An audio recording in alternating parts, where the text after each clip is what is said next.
My deep appreciation of theater history was instilled in me by Tom Empey, a college mentor to me and hundreds of others. While teaching Greek theater terms, he would grab the fabric of his slacks and say, "You see these pants? Euripides Eumenides," making light of content that could be considered rather dry and stuffy while still maintaining respect for the art, which is what I want to do with this podcast. For each episode, I invite a guest from the many paths my theater career has taken me down. I give my guest no idea what we'll be talking about, but they know we're going to find an outrageous story about theater history and perhaps get a better understanding about why we're still doing it after all these years. So welcome to Euripides Eumenides, and I am your host, Aaron Odom. Apocalypse, apocalypse, I said, why you wanna show up now? Just when the heart of my life was getting good. I'll give you one more chance. Walk on out of the door, yeah. Get your ass to getting where the getting is good.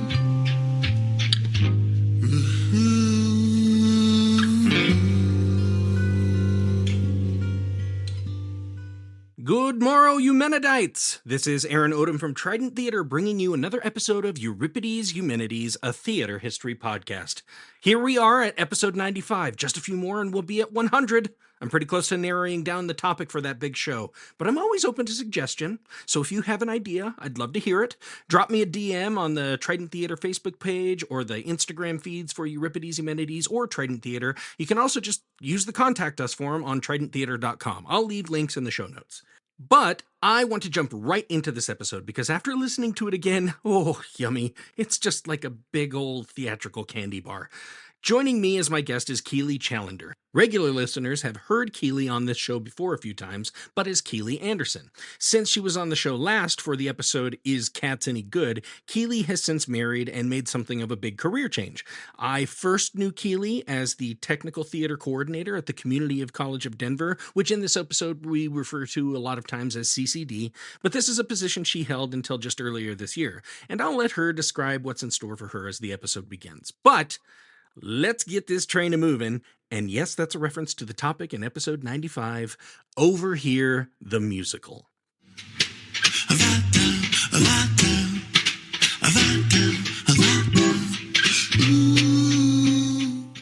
So, Keylee, since you've been on last, you were on the Cats episode we did for our fantastic live audience at CCD, and you have since left CCD.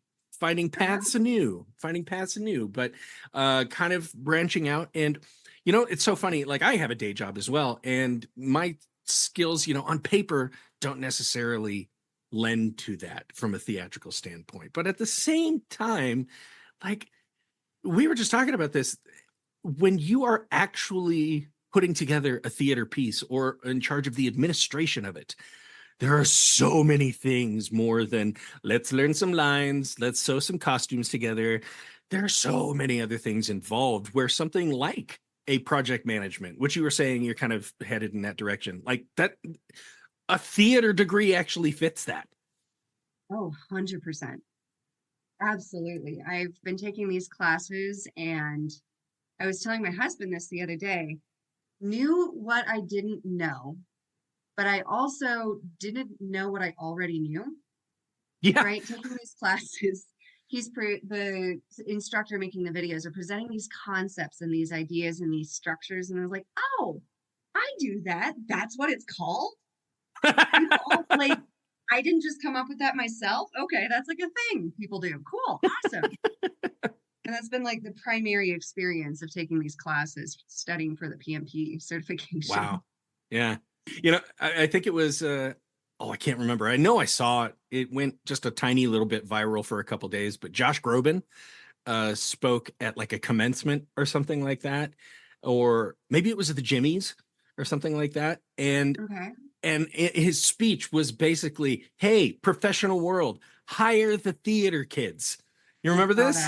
Mm-hmm. And he had so many different things. Like you'll have people who are empathetic. You will have people who take on a task that no one should be given and go, I'm going to do it.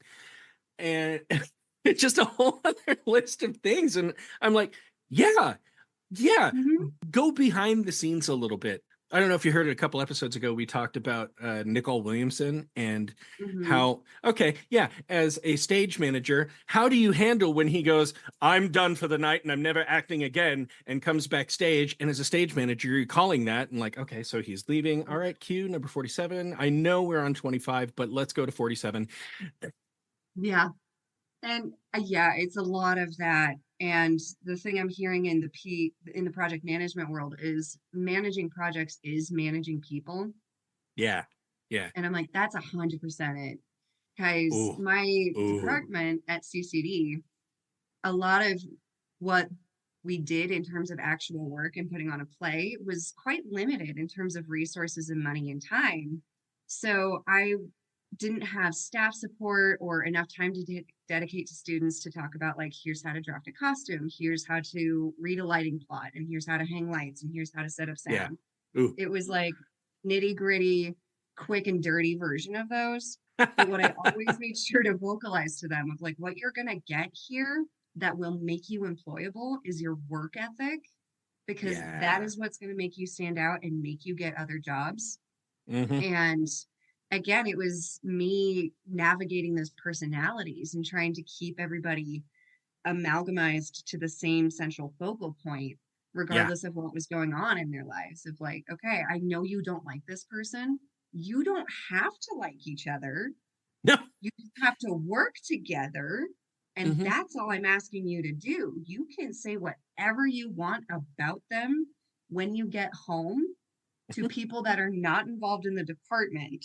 Like, I don't care if you don't like them. You don't have to like them. I don't have to make them like you. I need you to show up and do your job. I have so many stories just like that. Right. Oh man. And yeah. Oh, okay. Well, but that's great. Good for you. I'm happy you're moving on to other stuff. But you're still a theater nerd. And as you said to me, I think after that show, that live show at CCD, the thing that I love about this show is that it's theater nerds talking about theater nerdy stuff. So Mm-hmm. I think we're gonna do that here today. And actually, now that you say project management is people management, I think Mm-hmm. I think you might see some of that by the end of this story. Okay. So, if you're ready to go, here is the question I have for you today about theater. How much do you know about the works of Robert and Richard Sherman, otherwise known as the Sherman Brothers? I can't say I'm not familiar. And that does not surprise me one bit. But you're going to be kind of blown away by this resume. Okay. So, from the 1960s on, Uh-huh. brothers Robert and Richard Sherman wrote some of the most memorable stuff to come out of Hollywood. The Sherman brothers came from several generations of musicians. Their grandfather, Samuel Sherman, a Russian Jew who escaped the pogroms in Russia, eventually settled in Prague and, quote, became a concertmaster, first violinist, and court composer in the royal court of Emperor Franz Joseph. That Wow. might be Joseph. I think it might. I don't. Maybe. Yeah. I have Yes, a whole ma'am. bunch of my entire German audience is going, yeah, it's Joseph. Joseph. Their father, Al, emigrated to the United States, and besides being a Tin Pan Alley writer of pop songs, co-writing dozens of hits, he was kind of like the Kesha or Sheryl Crow of the 1920s.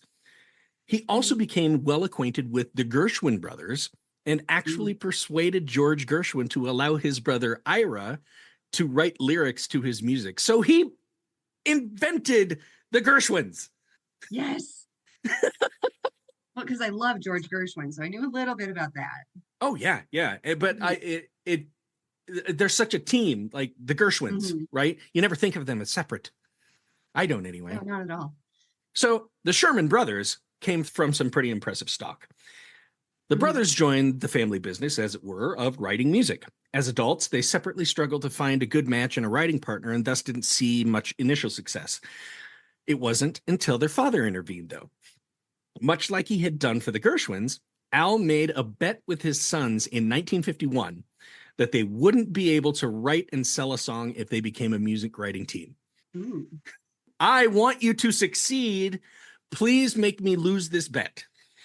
I was going to say, he knows he's going to lose the bet. He knows it's a bad bet Right. because these kids are set up for it. No question. Right. Right. So are they just like bored or they're trying to like rebel by not doing music?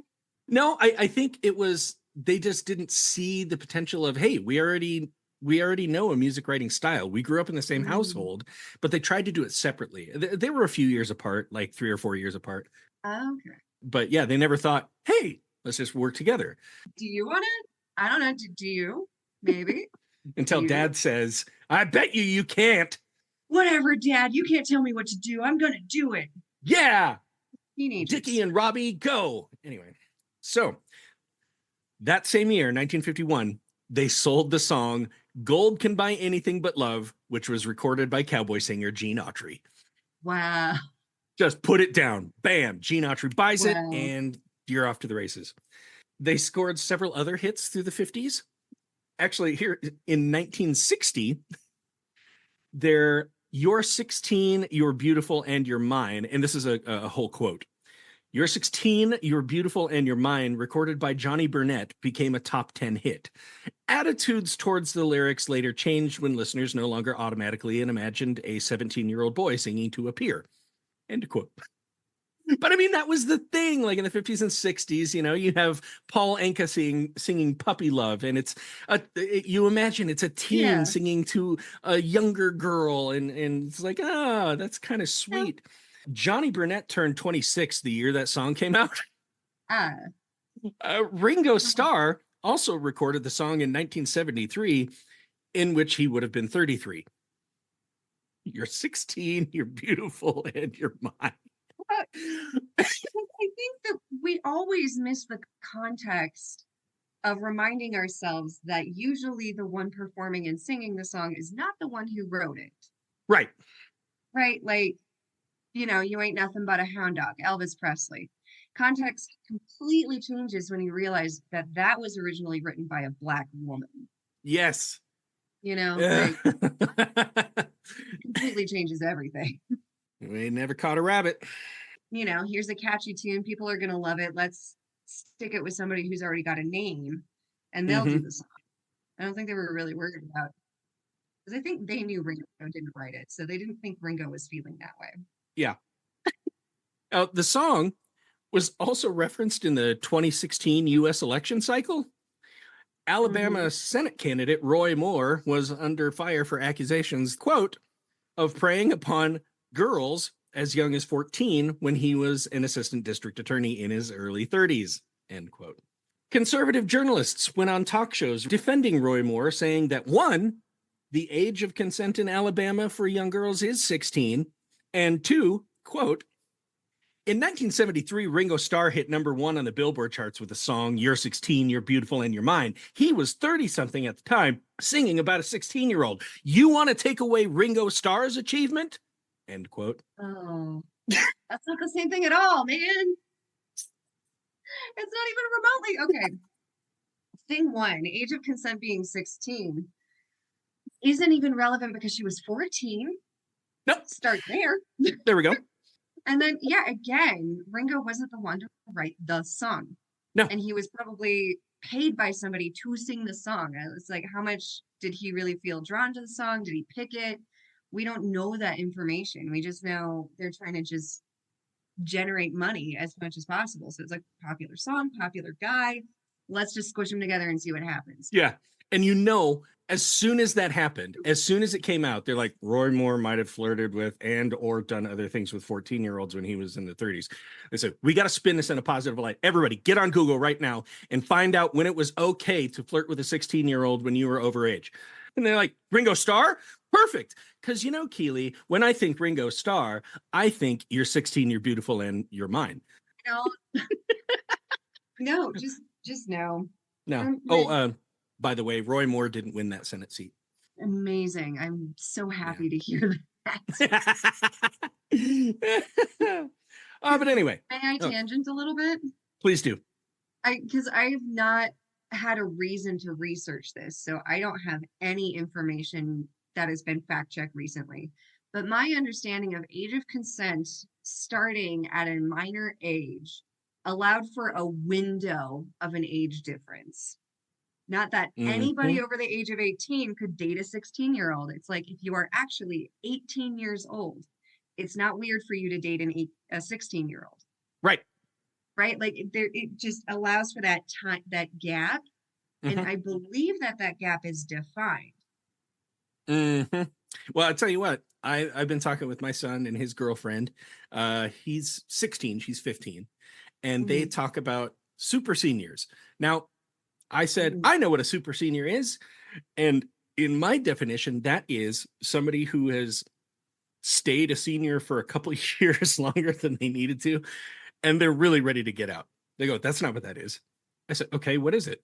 Like, it's a senior dating a freshman, an 18-year-old dating a 15-year-old. And your jaw is on the floor. I had the same understanding of super senior as you, as somebody who needed an extra year to finish. Right. You know, it's their second senior year. I was not familiar with that other definition. Not to Gen Z, no. Well, it's good to know. And I'm like, okay, so I mean, I get that crosses that line, and they're like, oh, it crosses a lot of lines. And I'm like, okay, I don't want to know. I don't want to know. Anyway, back to the Sherman Brothers. Now, 2 years earlier in 1958, the Sherman Brothers scored another hit with their pop love song, Tall Paul, which was apparently inspired by nothing more than seeing the word tall on an LA billboard. Okay. We can write a love song about a guy named Paul who, hey, he's tall. I mean, the Beatles did that. Yeah, right. The benefit of Mr. Kite. Are we going back to Ringo again in his pervy ways? Well, I don't think Ringo wrote it. But I do know for the benefit of Mr. Kite was a circus poster. I think John Lennon saw somewhere. Oh, okay. So he just wrote the song based on that. Like, Perfect. It happens. But see, I'll trust somebody like a John Lennon who, like, I read a biography of the last days of his life, and one fact that just burned in my mind was that when he came home from the studio and writing music all day, he would listen to Muzak because he surrounds himself with all of that energy all day. And especially in his last years when he's doing such weird psychedelic stuff with Yoko, like he just needed bland music around him so he wouldn't be on all the time. That makes sense. That totally makes sense. Oh, and his best friend was Peter Boyle. That also makes sense. So he's not in a music circle. He's like, I need to be around somebody who's not going to be music all the time. Okay. Yeah, I completely get that. Yeah, absolutely. So anyway, this song Tall Paul was originally recorded by Mouseketeer Judy Harriet, but then was covered again in 1959 by another arguably more famous Mouseketeer, Annette Funicello. And I listened to it a little bit. I'm like, it was super cute. It was just a girl singing a cute little tune about a guy she likes, and it's very upbeat and poppy and perky and everything. And I'm like, yeah, no wonder this did well. So, yep. All this Sherman Brothers success with pop music obviously raised the attention of the House of Mouse. Richard Sherman had developed a music company by then, which had become very closely associated with Disney's music business arm of their whole thing. And the Sherman Brothers really took off as they were hired as Disney staff writers in 1960. Now, I could go through a full record of their career at Disney from this point on because it's really prolific, but their Disney career is not entirely the focus of this episode. I just want you to know how big they were and what their accomplishments were. From what I understand, no other writers were responsible for more Disney movie scores than the Sherman Brothers. You're like, oh, that is quite a, that's a big list. And I mean, this isn't just the animated ones. They had all those live action ones in the 50s and 60s that had full music scores to them and everything. Yeah. So there were tons of them. So here's just a short list of some of the things that they wrote for Disney. They wrote all the songs and score for Mary Poppins. Wow. Yep. For which they won 2 Oscars, one for Best Song for Chim Chim Cheree and for writing the score. So that means they also wrote Supercalifragilisticexpialidocious, A Spoonful of Sugar, and what was apparently Walt Disney's favorite song ever, Feed the Birds. always makes me so sad. A little whimper for Walt in Yeah.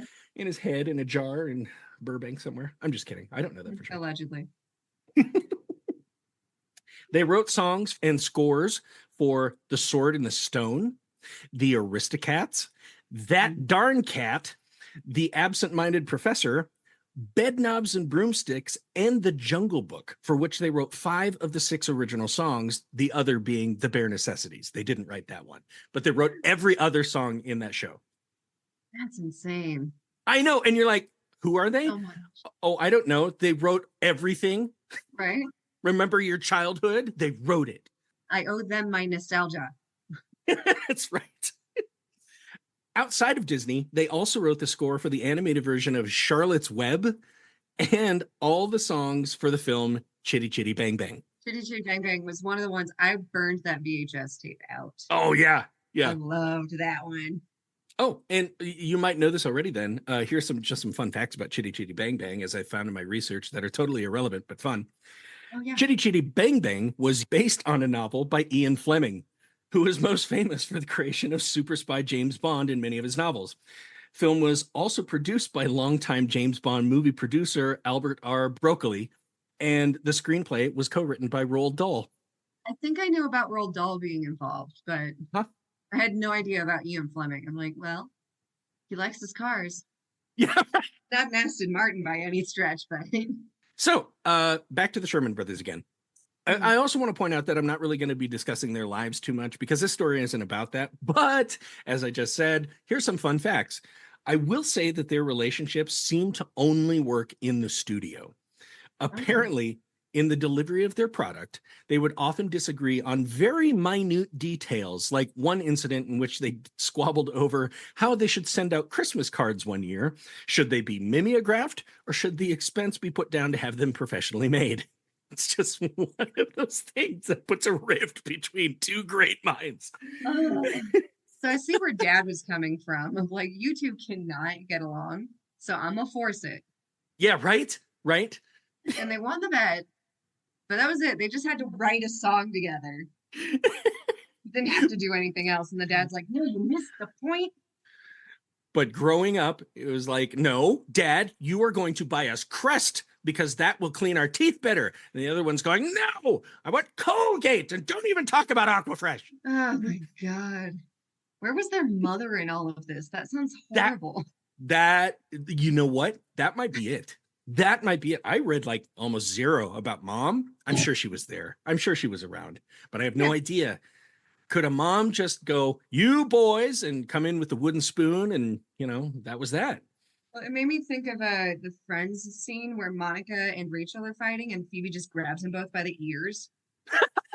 You remember that? When they're just like, ow, ow, ow, ow. Love it. Also, I guess their wives hated each other. They apparently lived only 7 blocks away from each other in Hollywood, but never went to each other's houses. And when attending premieres for their movies, their families would sit on opposite sides of the theater. Oh my God. That sounds exhausting. Oh, God. Yeah.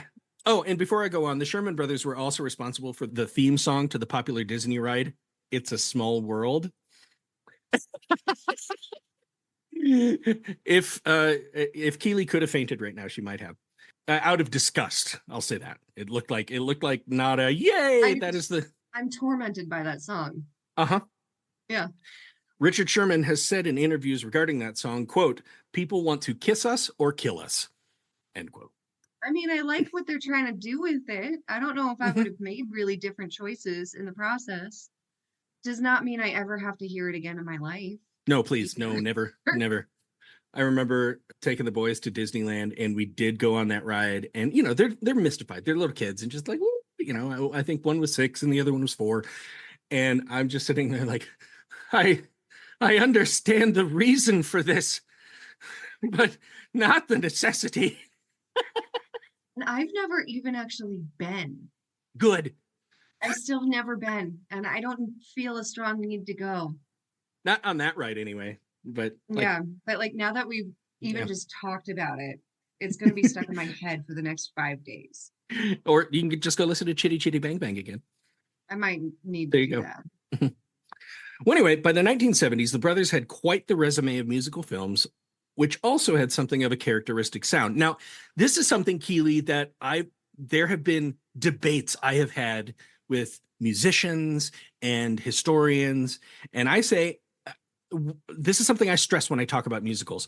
In my opinion, the big names of musical theater all have what I think of as a personalized set of audio characteristics, right? Like Pasek and Paul have a distinct sound. Sondheim has a distinct sound. Lloyd Webber has a distinct sound. And these sounds are often referenced and emulated as new musical artists trying to find their own individual sound.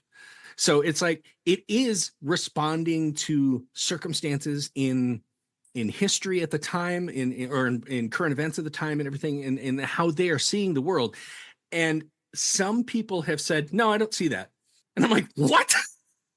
Okay, but like when you're listening to Hans Zimmer, right? Yes, when you're listening to Lin-Manuel Miranda. When you're listening to John Williams. Yeah. That's like musical racism. They all sound alike. They don't all sound well.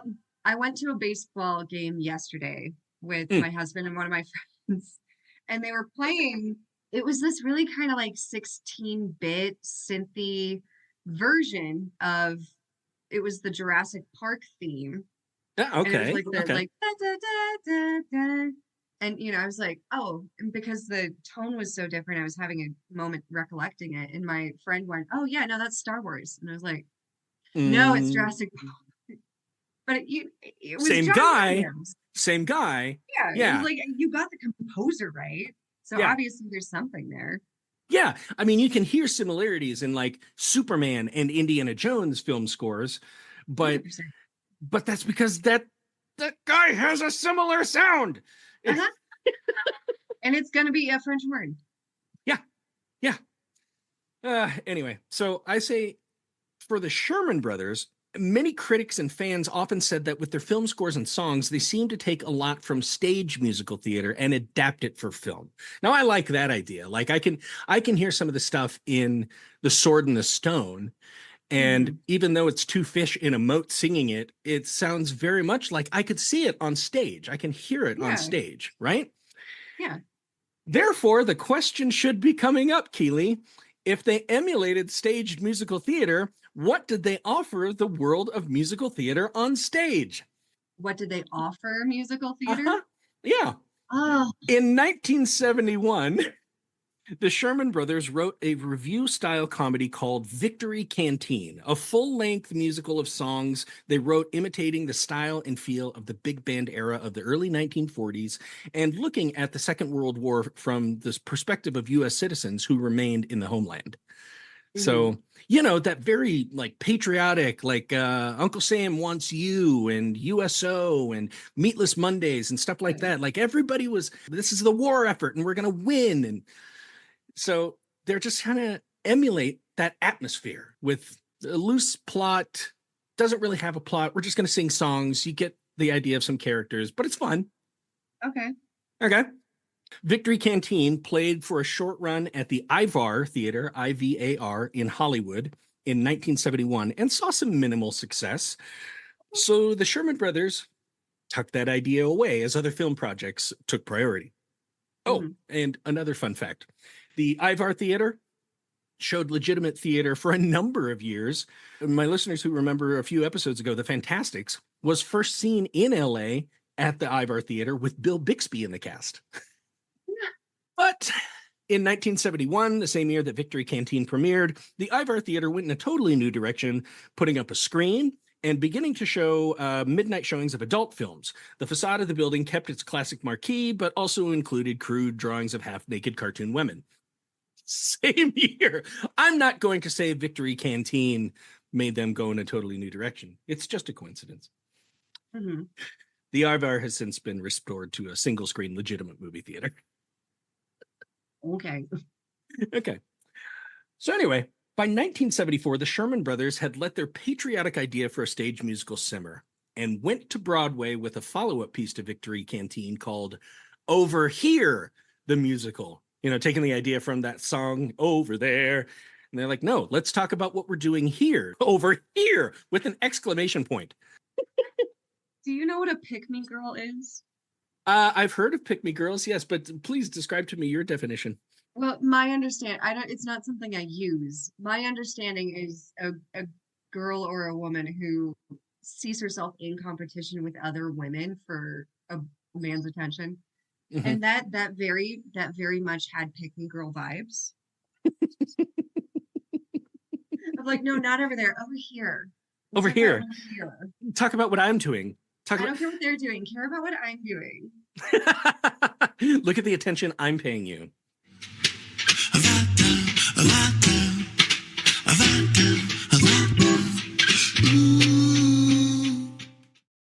So, further fleshing out the ideas set forth in Victory Canteen with something more of a plot rather than simply an emulation of the feeling of living in the early 1940s, Over Mhm. Here tells a story of a group of patriots who are crossing the country by train from West Coast to East Coast. And once they reach the East Coast, a lot of them are going to book passage for Europe and take their patriotism to the war efforts in Europe.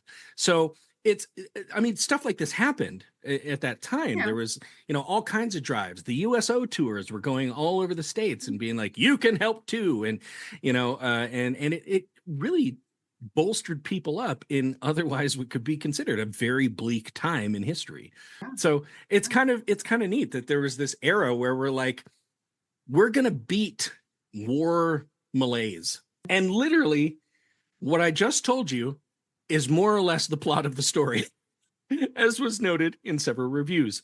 But there is a bit more to the story, and I'll introduce you to some of the more important characters before we get into the meat and potatoes of the plot. Okay. Now just put yourself in that headspace of America's great. Everybody is on the same page. We all are backing this one show, and we're all in it 1,000%. Okay, Mhm. it's American as apple pie. Yes, headlining the show were Paulette and Pauline DePaul. Keylee dropped her head in So sickness. they are related. That wasn't Yes. coincidental. Okay. No. Yeah. Yeah. Okay. But Were they it's tall? I hope so. Paulette and Pauline DePaul, who are also tall. Tall Paul, tall Paulette, tall This Pauline. is becoming a Dr. Seuss musical again. All right. So they're a traveling sister act played by Patty and Maxine Andrews of the popular singing group The Andrews Sisters. Okay. So it's kind of like getting this is a bad comparison, Jessica and Ashley Simpson to go on tour as a sister singing road act, Okay. or Yeah. like Britney Spears and her younger sister who attempted it for a little bit. Nick and Yeah. Aaron Carter. Okay. Yeah. These are all terrible examples. Take the popular people and then smush them. Yeah. The two brothers and the new kids. Anyway. By then, the Andrews sisters were middle-aged, and as the group was originally a trio, it was now a duo, as the third sister, Laverne, died in 1967. Oh no. Forced to be a duo. Oh. But that didn't stop the remaining sisters from being a draw. All of those other ones I just mentioned, if you put those on Broadway, they would still sell a lot of tickets because you're saying, I got Jessica Simpson's on the poster. And I mean, that's a huge thing right now is I get it. Jukebox musicals work. I get it. You take the entire lexicon of ABBA and you have Mamma Mia and you're fine. Mm-hmm. This And Juliet that's going on right now, I think it's launching a national tour. It's all early aughts pop tunes. And then you even have Moulin Rouge, which is, when I first saw it, I'm like, hey, isn't this just a bunch of pop songs they put together? Yeah, but they did it cool. It was so cool and artsy and we just recently saw Flashdance. Oh, okay. And my husband is not theatrically literate and also had not seen the movie. And he was so lost and confused and upset. And I was as well. It was not a good production. No, like I've thought that about Footloose too, and I'm like, no, this was just fine as a little piece of pop culture iconoclasm. But the movie was barely good. I know, and that's just because it was fun. It doesn't hold up to criticism. No, You put it no. on stage and you don't have Kevin Bacon. Hmm. Or Like, John Lithgow. exactly. Like it just yeah. Yeah. Anyway, so in any case, the DePaul sisters are traveling across country hoping to get a third woman to fill out their trio. Because remember, this is that age of like those great three-part men or women harmonies, and they're like they're great tunes, and I can hear like 5 in my head right now. So Yeah. as a duo, it doesn't work as well as a trio, and that's what people Yeah. are looking for. So apparently, one of the big draws to this show, the Over Here show, would be that the Andrews sisters would come out after curtain call and do several songs from their repertoire completely unannounced. So it's kind of like going to a Marvel movie and knowing you have to stick around after the thing is over because you're gonna get mid credits or post credit scenes. You Yeah. know, so if you go to Over Here, you're like, we got to stick around because the Andrews sisters are going to come out and do some of their tunes as Yep. the Andrews sisters, which like Mhm. great. I'm there. I'm Amazing. there. So cool. Yeah. Next, as far as characters are concerned, we have Bill and June, 2 youngsters who are engaged. Bill is very excited to get people excited for the war effort all over the country, but June is a little hesitant.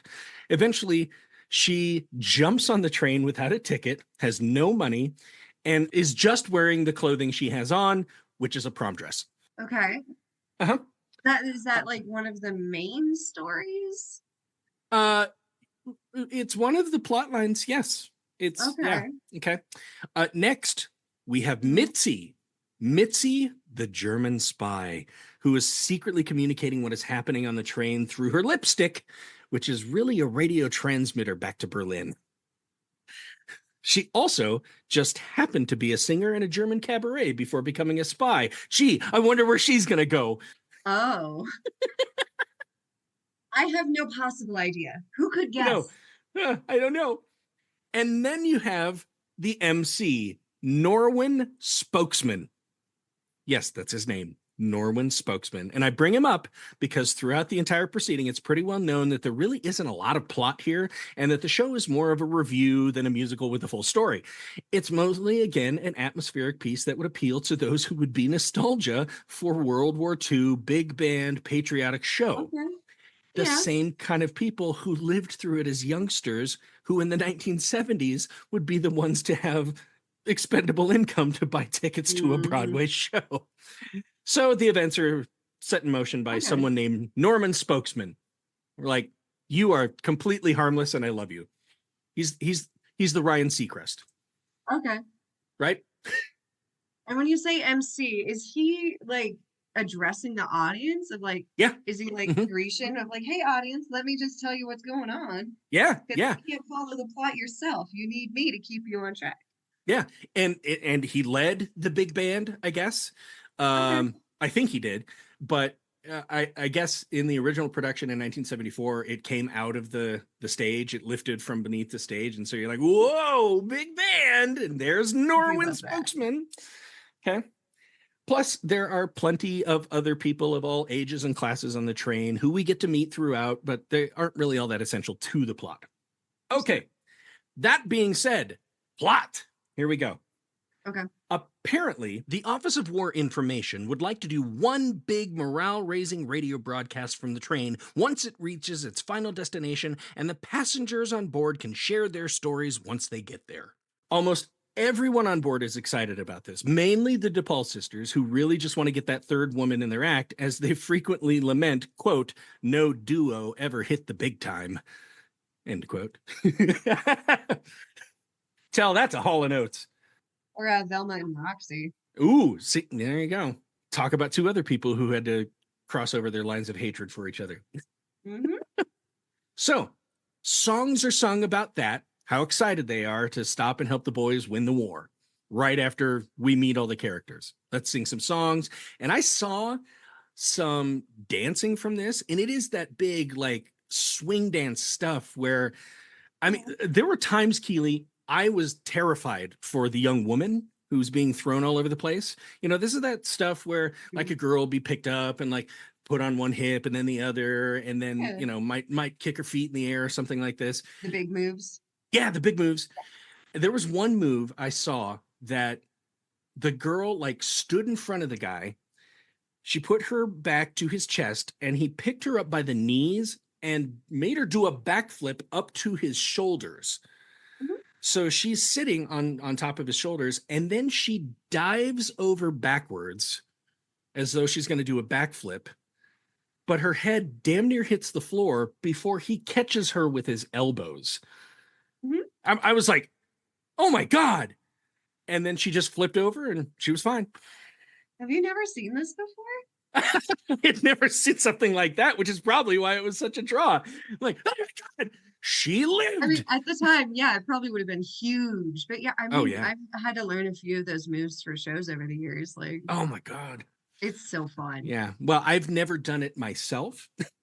If you can find classes, I highly recommend. Yeah. So the only person who's not excited about this whole thing is June. Remember, she jumped on, she's only got a prom dress, and she's there to follow her fiance, Bill. But when she gets on board and the train starts moving, she finds out while on this trip, Bill would like to, quote, go all the way, but she doesn't really want to. Oh no. But now I'm in a place that I can't get out of. So did they get engaged at prom? I think they might have. Because she's in her prom dress. Now they're engaged, and now he's going on this trip while she's still in her prom dress. Like, did he leave prom to go to the train? The timeline is really strange here, is all I'm saying. It could just be that she wanted to see him off and wanted to look nice. I don't know. Okay. Understanding the position that June is in, the DePaul sisters enlist June to work with them in the canteen, where passengers can get all manners of things they need for their travels, you know, Okay. toothpaste and shaving cream and cigarettes and snacks and all that stuff. You go to the canteen. Mitzi the spy is also enlisted in helping out in the canteen. Elsewhere on the train, Bill is given a stern talking to by two older passengers about what makes a man, as they both learned in their World War I adventures. And a patriotic song is sung about that. Patriotic or patriarchal? Yes. Yeah. Soon, Spokesman, now in costume as a character named Sarge, demands that the DePaul sisters lecture the passengers about the dangers of, quote, the VD polka and other basic hygiene tips, which they do through a little song called The Good Time Girl. Wow. Because, hey, look, you're on a train. You're not stopping all that often. Yeah. Things might Needs happen. must be met. Needs must be met, and we don't need things spreading. Oh God, no. Because I kind of want to find this now and see if it would work as an audition piece. I would love to satirize that. It's already, in a way, it's already kind of a satire of it another writes time. itself. You just have to do it. It's like Reefer Madness. Like, you just play it straight and you're hilarious. But I do remember seeing, you can find like old posters from World War II about the dangers of BD and good time girls and stuff. Yes. Yeah, absolutely. It's very much a thing.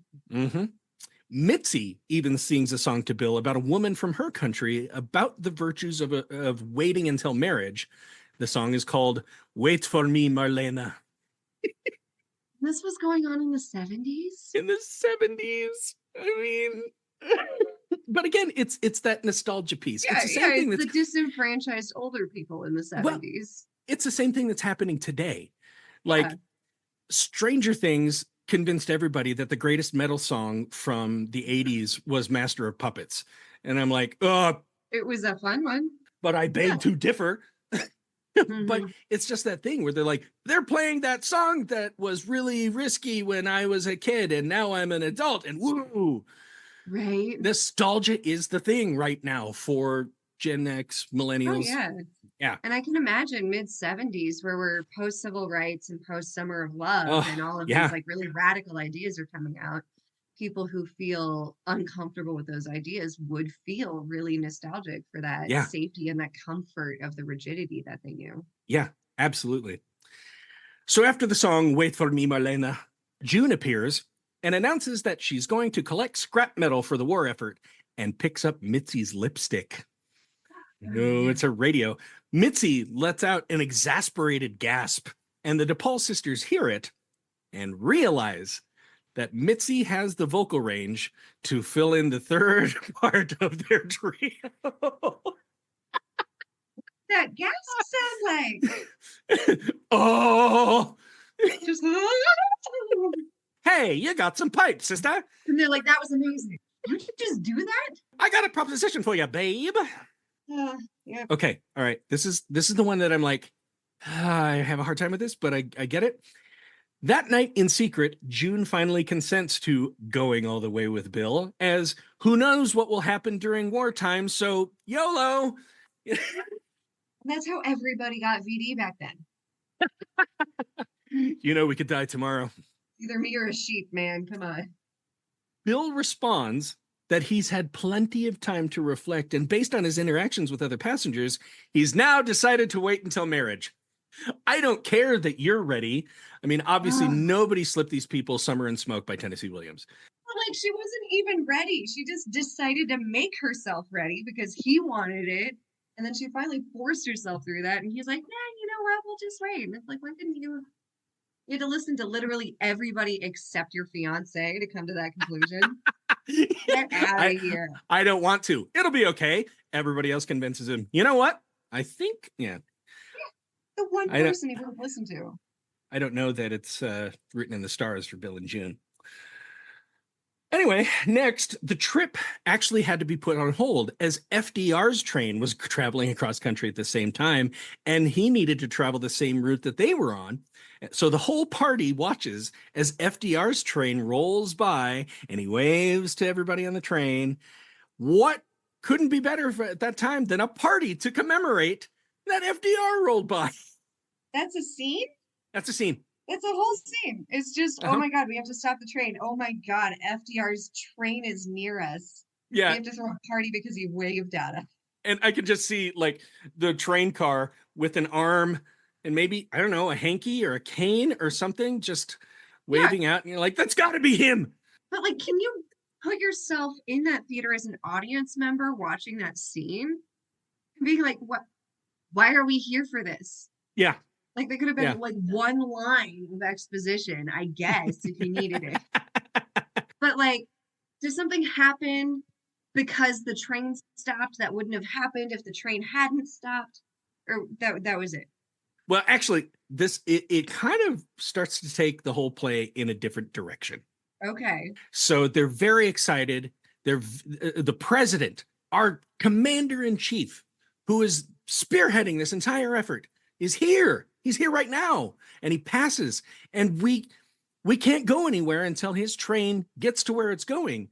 So let's stop and have a party to commemorate that. And yay, patriotism. Yay, Uncle Sam. Yay, Stars and Stripes. Yay, let's dance and throw girls around and have big band songs. One person isn't really too excited about this.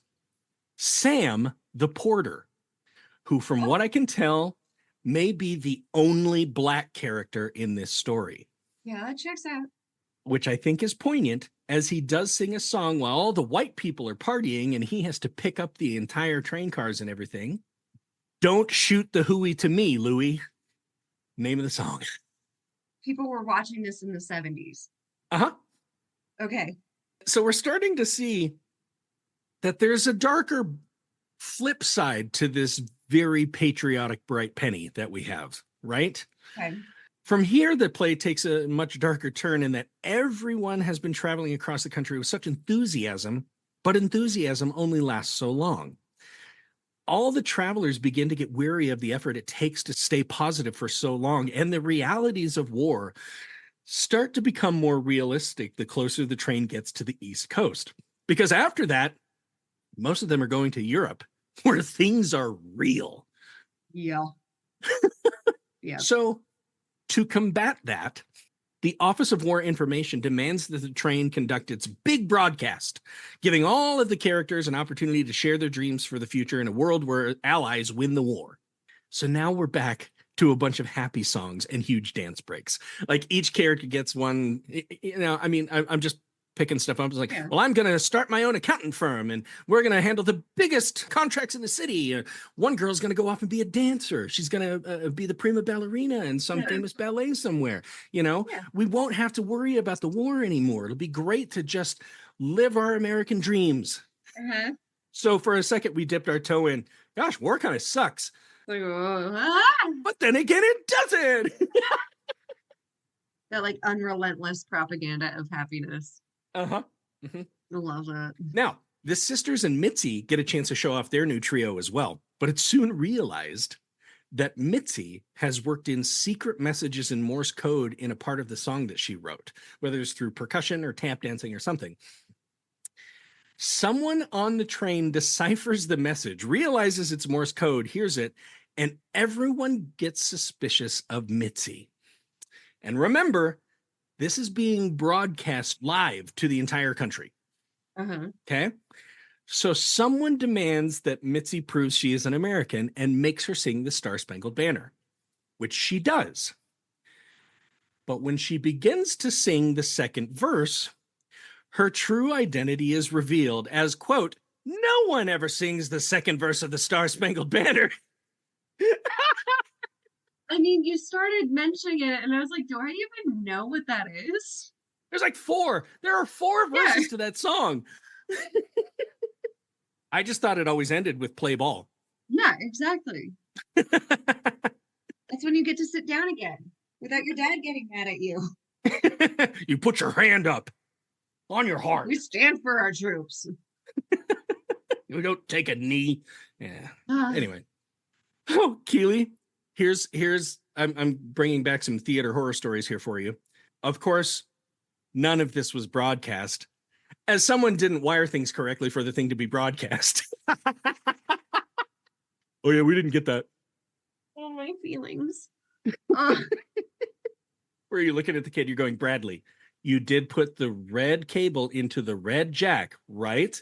Oh, yeah, pretty sure. Did you check what frequencies were already in use by other channels before assigning them?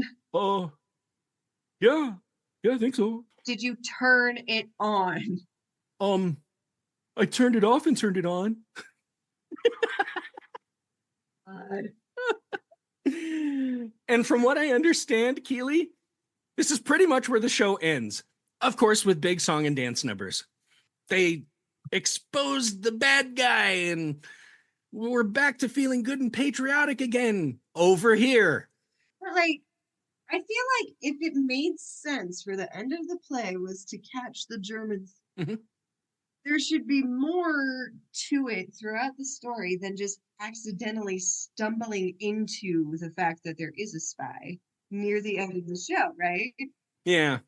Nobody was concerned about even the possibility of there being a spy on board until all of a sudden it's like, oh, that's Morse code. Wait. Oh, she's a spy. Like, it's almost like they were just doing a review and then realized it was 1974 and decided to make it a Scooby-Doo show. It's like Blazing Saddles, where that giant fight scene ends up rolling through the sound stage of that musical number that they made up. Yeah. Yep. The end of the plot over here happened to just stumble into this show. Yeah. But I mean, it ends on such a big note where you're just like, I came to see song and dance, and I got song and dance. There we go. God bless America. Curtain falls. Oh, curtain rises again. The Andrews sisters come out and sing some of their tunes. All right. Those guys? Yep. Over Here ended up being one of the highest grossing musicals on Broadway for the 1974 season. It opened at the Schubert Theater on March 6, 1974, after 13 previews, and closed on January 4th, 1975, after 341 performances. I think that's what I saw, 341. That's impressive. That's a good run. That's a good run for like a brand new thing with like no substance. I mean, you're right. The point of it is the nostalgia. Mm-hmm. And I think they were aware and intentional about that. Absolutely. Like, did Toy Story 3 really need that much of a plot? I was going to cry at the end anyway. Exactly, because I was that kid. I was the same age as Andy when the first movie happened. So I was going through the same things as Andy when the third one came out. Like, it doesn't matter. You could have showed me that 10-minute clip of them being in the trash at the end. And like that would have been it. I was like, yeah. Huh. And yeah, because again, that's what they were focusing on, and that's where they put their intention, and it worked. Yep. Oh, here's a little side story about me and Toy Story movies. For Toy Story 2, I was about 20, and I had just gone through a breakup with a girl that I was convinced was like the one. And when the song where Jessie realized she was abandoned by her owner, I'm like, Yeah. that's me. Here's this 20-year-old kid in Toy Story 2, just in the back row, just like, I can't.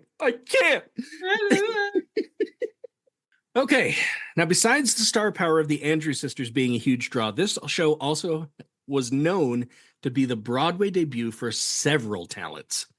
One was Anne Reinking, who also became Broadway legend and was a dancer. She was a dancer in the ensemble. She had like the ballet number in the middle of it. But yeah, go up and look Anne Reinking up on the Internet Broadway database, and it's just tick, tick, tick, tick, tick. Just she's got so many things she's done. Wow. Samuel E. Wright, who also Yeah. became Broadway legend, who we Uh-huh. today may know best as Sebastian the Crab in the 1989 animated version of The Little Mermaid, Mhm. played Sam the Porter, the black guy Wow. who sang, don't shoot the hooey to me, Louie. And a critic said he had like immaculate timing in that song, just like, Yeah. how he sang it and drew notes out, or just how he moved and everything. It just Very was, talented person. yeah. And this was the Broadway debut of actors Treat Williams, Mary Lou Henner, and John Travolta. John Travolta was in it. John Travolta was a character named Misfit. Oh. And he probably would have stayed on if it went on. I'm going to talk about the tour here in just a minute. He probably would have stayed on, but he went out. He got option to go to Hollywood right after that and become Barbarino in Welcome Back, Kotter. As to its draw, as we were saying, I think there were plenty of people in the country in 1974 who wanted to remember a wartime with a more positive attitude. 1974, the Vietnam War still going on. It wasn't too hard for people to remember just 3 decades earlier, when everyone in America seemed to be on the same page. Here's a quote I found about how well the Sherman brothers were able to encapsulate the feeling of being in the United States during World War II. Quote, "That is part of the memories of World War II from the great American home front. A time with united purpose and common fears, a communal effort, radio news broadcasts, big bands, snapshots, small towns, fast embraces, and no goodbyes." No Goodbyes was the final song before the curtain in Over Here.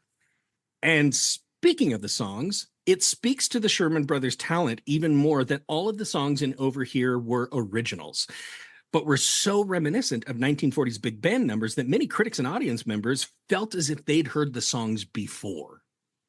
Wow. Yeah, right? So it's like somebody writing a Madonna musical with no Madonna tunes, but you're convinced they're all Madonna tunes. That is really impressive. Right? So if it was making so much money and people were so impressed with it and it was so popular, why didn't it last? According to the New York Times, Over Here was set to leave Broadway in January 1975 and go on national tour. And doing this would allow investors to recoup the original investment of $650,000. Okay, I didn't look it up, but that would probably be equivalent to the 10 to 15 million that it takes to put on a Broadway musical today. Yeah. From March to December 1974, they'd only managed to make back 250,000 of their 650. So I think I saw that they had something like 40 stops on the national tour, and it should have recouped the investment and made something.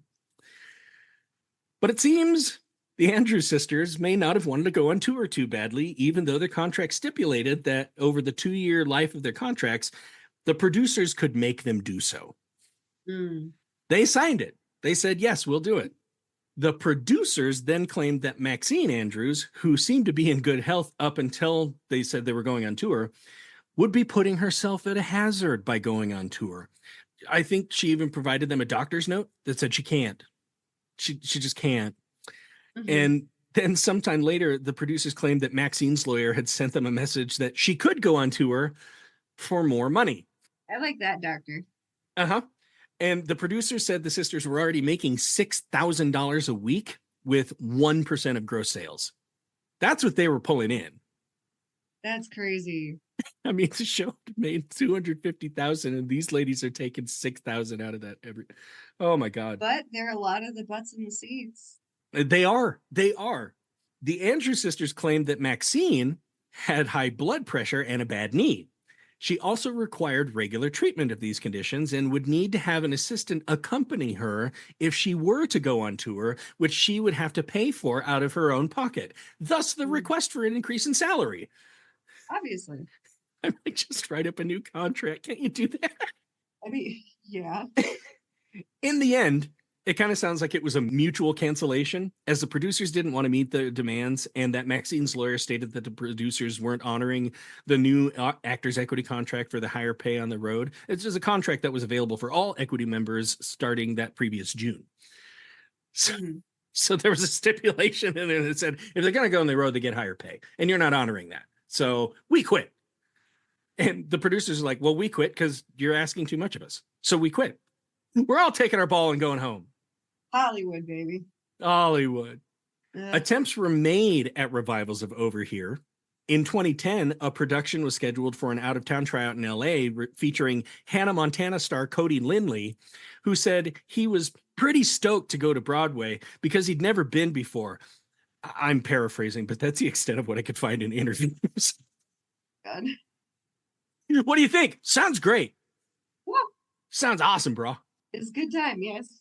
But Over Here was not the ultimate claim to fame on stage for the Sherman Brothers. They were both heavily involved in the stage musical adaptations of their products, Mary Poppins and Chitty Chitty Bang Bang, which both saw great success in both Broadway and West End markets. Mm-hmm. The Sherman Brothers continued writing for film and stage throughout the 80s, 90s, and aughts. Robert died in 2012, and Richard died on May 25th, 2024. Just a few months ago. Wow. A soundstage at Walt Disney Studios has been named for the boys as they were known in their Disney heyday. And Keylee, that's my story of Over Here, the musical. That is a heck of a story. And that's something. I kind of want to watch it now. I can send you a clip. There's a 4-minute clip of like the opening number that the DePaul sisters do. And they sent it to the Tonys, Tony Awards that year. Yeah. And I remember looking at it and going like, I can see the draw here. Like the Andrews sisters are not the Andrews sisters that they were.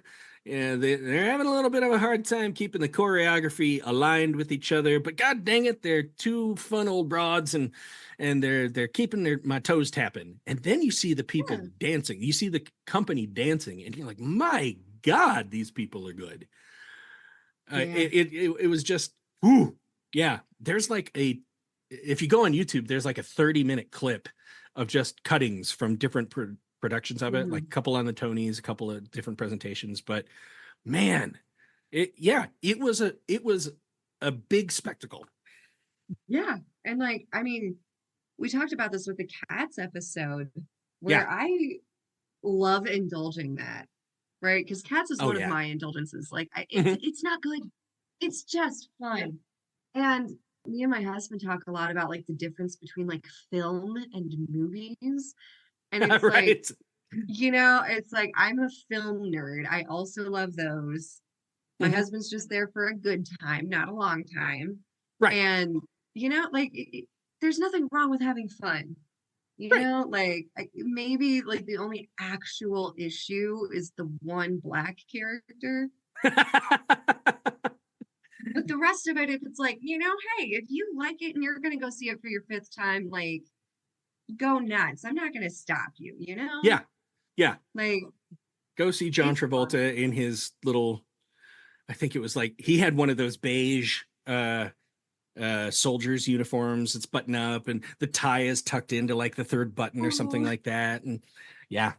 I bet that's cute. It's like seeing Christian Bale in Newsies. Yes. Yeah.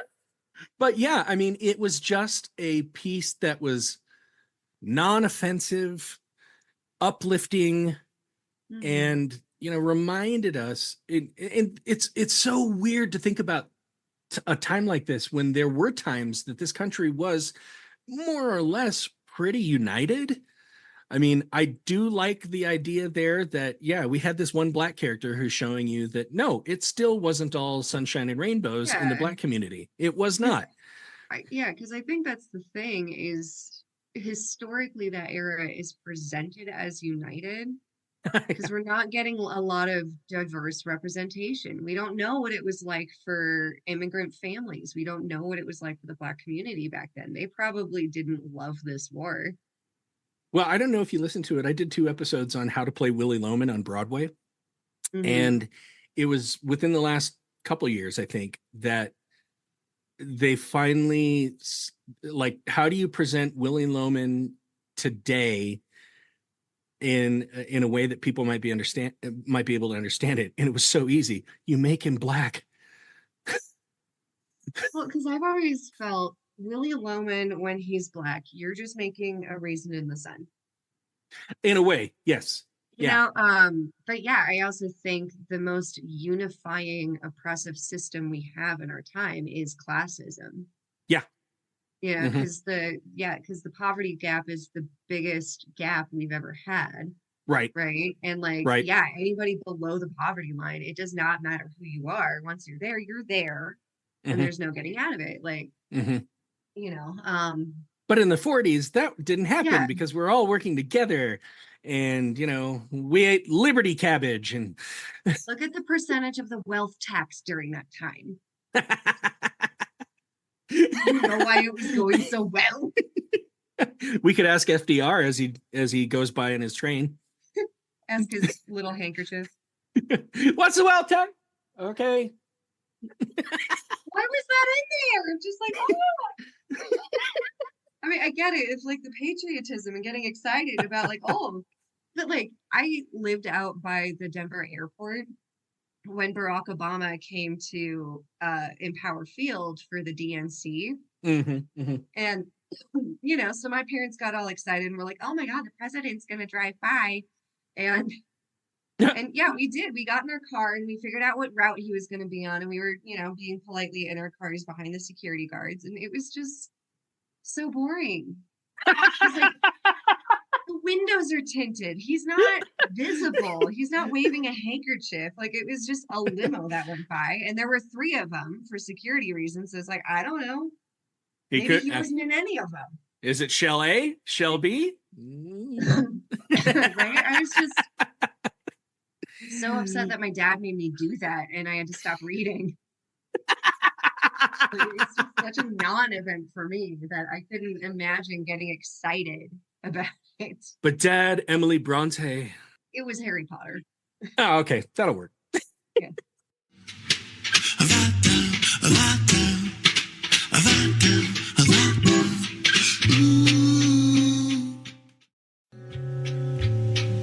Hey friends, this is your host Aaron Odom coming at you again. I want to thank you for listening to today's episode, and if you liked what you heard, please leave us a review wherever you pick this podcast up, or go ahead and like, share, subscribe, all the cool stuff you do with podcasts. We are Trident Theater, that's Theatre. You can find us on social media, Facebook, Twitter, Instagram, or at our website, www.tridenttheater.com. Once again, this is Aaron Odom, and we try to get a new episode out every 2 weeks, so hope to see you again in a fortnight.